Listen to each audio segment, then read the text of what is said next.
नमस्कार दोस्तों, मैं जय जवान आज़ाद हिंद में सभी मज़दूर भाइयों का और इस चैनल को जिन लोगों ने सब्सक्राइब किया है और उन तमाम व्यूअरों का जिन्होंने मेरे YouTube को पसंद किया, लाइक किया और कमेंट किया, मैं उन सभी को बहुत शुक्रिया करता हूं और एक दुख व्यक्त करता हूं, माजरत भी चाहता हूं कि कई दिनों से मैं आप लोगों के बीच में रूबरू नहीं हो पाया और काफ़ी लंबा वक्त गुजर गया। कुछ कामकाज के चक्कर में काफ़ी मैं बिजी रहा, जिसलिए मैं कुछ वीडियो नहीं बना सका और आप लोगों के सामने नहीं आ सका। इसलिए मैं माजरत चाहता हूं और मैं ये भी यकीन दिलाता हूं शायद इस वीडियो को देखकर जो कमी बेस हुई होगी पहले, वो मैं इस वीडियो में शायद पूरी कर पाऊँ और आप लोगों के पास एक अच्छी जानकारी फिर से लेकर मैं आज आपके बीच में आया हूं। जैसा कि आज मैं आप लोगों के बीच में कुछ ऐसे पहलुओं के बारे में बताऊंगा जिनको आपको जानना और सुनना मुझे लगता है बहुत ही अच्छा लगेगा। जैसा कि हम आए दिन सुनते रहते हैं कि वर्कर्स, लेबर, एम्प्लॉय, फिर इसके कॉन्ट्रैक्ट वर्कर, माइग्रेंट वर्कर, आखिर तरह तरह के नाम हैं। क्या ये सभी लेबर की कैटेगरी में आते हैं? क्या ये सभी वर्कर की ही कैटेगरी में आते हैं?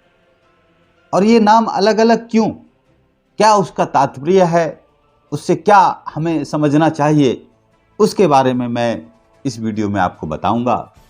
और मैं आज आपके बीच में एक टर्म सोशल सिक्योरिटी, जिसे कि सामाजिक सुरक्षा कहते हैं, उसके बारे में भी मैं बताऊंगा और थोड़ा सा बताऊंगा इस तरीके से ताकि आपको बेहतर तरीके से समझ में आए और आप अपने अधिकार के विषय में जानकार हो जाएं।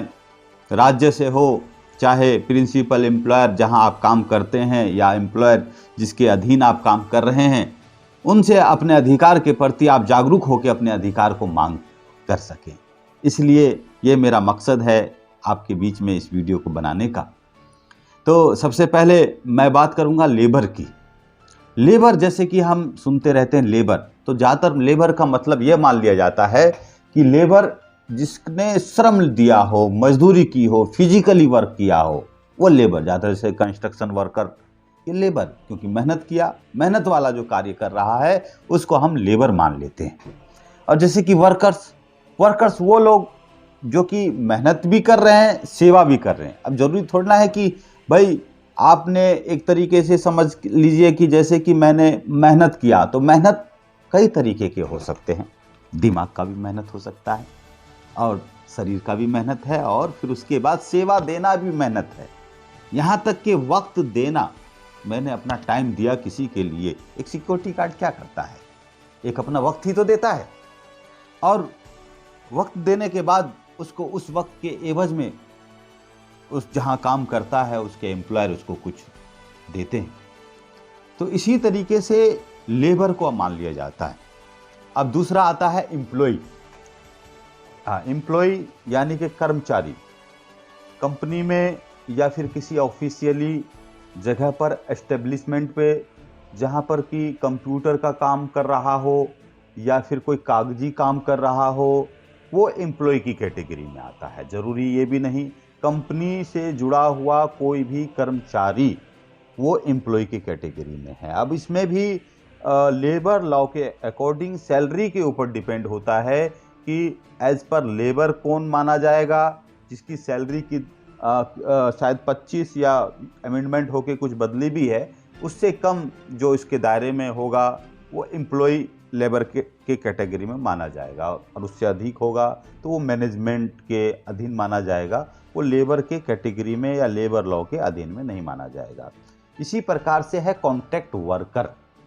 जैसा कि कॉन्ट्रैक्ट वर्कर हम सुनते रहते हैं, ठेका मजदूरी। आजकल क्या है, ठेका मजदूरी का सही मायने में तो मैं समझता हूँ जमाना आ गया है। हर जगह जमाना है ठेका मजदूरी का। आज बड़ी बड़ी कंपनियां डायरेक्ट मजदूरों को या एम्प्लॉय को हायर नहीं करती, क्योंकि उनको डर लगता है कि भाई जिम्मेदारी मेरे ऊपर आ जाएगी, मुझे करना पड़ेगा। तो उसी ने किसी एजेंट को पकड़ा और एजेंट को काम दिया और एजेंट को बोल दिया कि भाई तू अपने नीचे मजदूरों को, वर्करों को, एम्प्लॉय को लेकर आओ। यानी कि अपनी जिम्मेदारी से बचने के लिए डायरेक्ट उसने किसी कॉन्ट्रैक्टर को पकड़कर और कॉन्ट्रैक्ट वर्कर को अपॉइंट किया। और कॉन्ट्रैक्ट वर्कर जो है वो एक समय पीरियड के लिए एम्प्लॉयर के पास उसने अपनी सर्विस दी या मजदूरी दी, वो कॉन्ट्रैक्ट वर्कर के कैटेगरी में आ गया। तो उसको हम जो है कॉन्ट्रैक्ट वर्कर कहते हैं।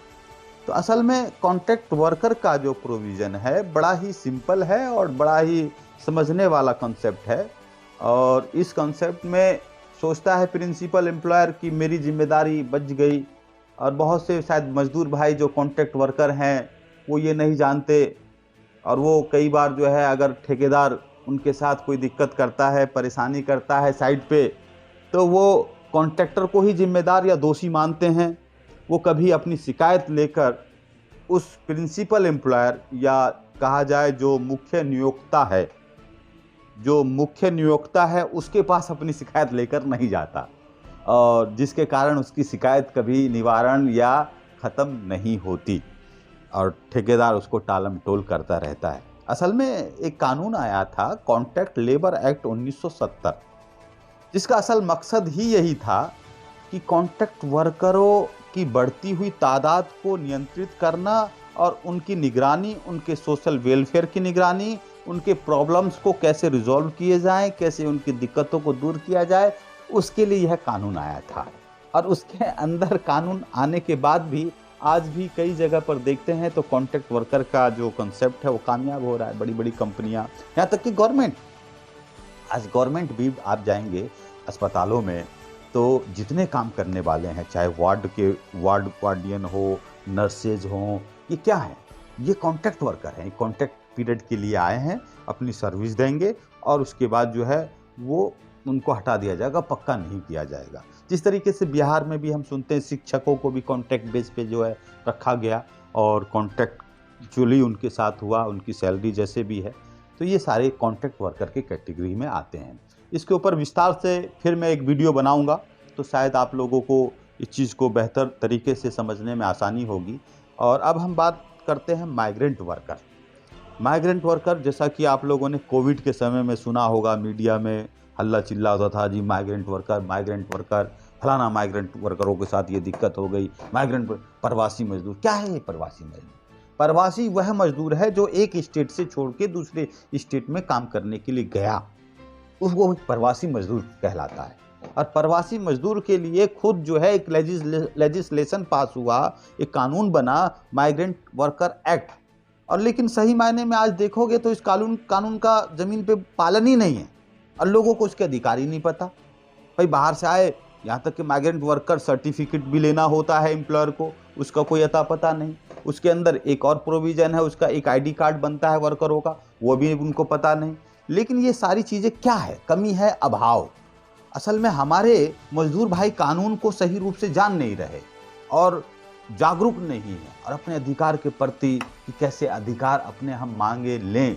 तो ये तमाम चीज़ें हैं जो कि जाननी बहुत ज़रूरी है, समझनी बहुत ज़रूरी है। मैं आशा करता हूँ और आप सभी भाइयों से एक अपील करता हूँ, मेरे इस चैनल को जितने लोग देख रहे हैं इसको लाइक करें और इसको जितना हो शेयर करें, और ताकि जो है लोगों तक पहुँचे, मजदूर भाइयों तक पहुँचे और ये जानकारी तमाम लोगों तक पहुँचे। अब जैसा कि मैंने वर्करों के बारे में बताया, अब मैं आपसे बात करता हूँ सोशल सिक्योरिटी के बारे में। सोशल सिक्योरिटी जैसा कि मालूम है सामाजिक सुरक्षा। ये क्या है सामाजिक सुरक्षा? हम हर जगह देखते हैं, बोर्ड पे लिखा रहता है, सरकारी कार्यालयों में लिखा रहता है, यहाँ तक कि जहाँ जहाँ मजदूर काम करते हैं वहाँ पे सामाजिक सुरक्षा लिखा रहता है। ये क्या है? इसका कंसेप्ट क्या है?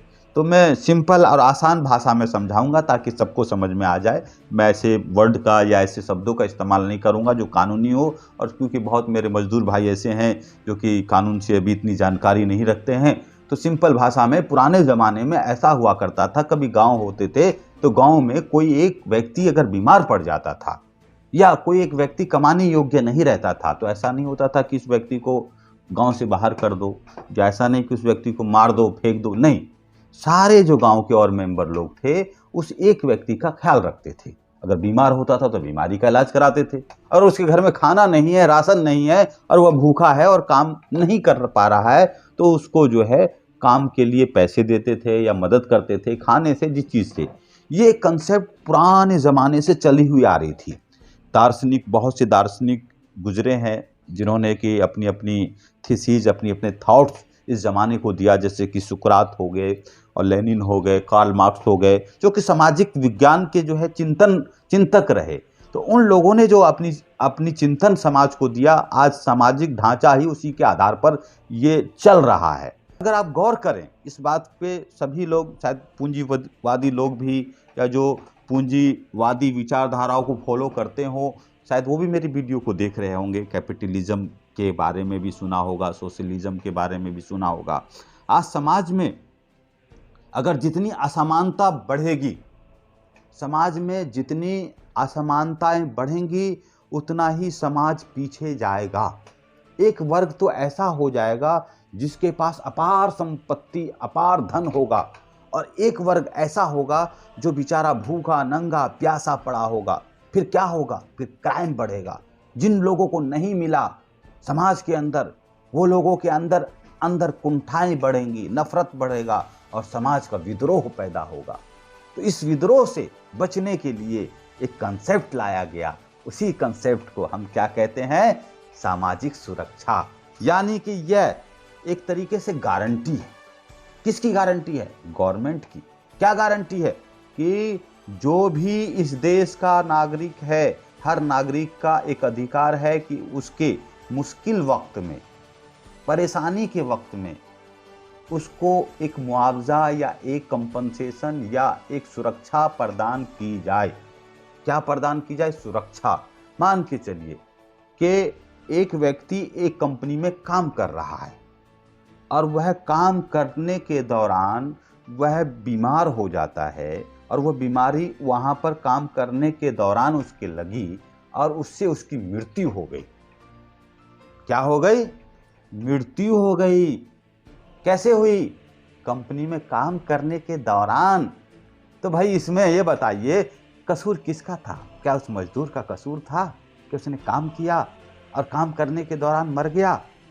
तो क्या जिसके यहाँ उसने काम किया, जो उसका मालिक है, जो इसका एम्प्लॉयर है और जिसके लिए वो अपनी सेवा प्रदान कर रहा था, उसकी उसके प्रति कोई ड्यूटी नहीं?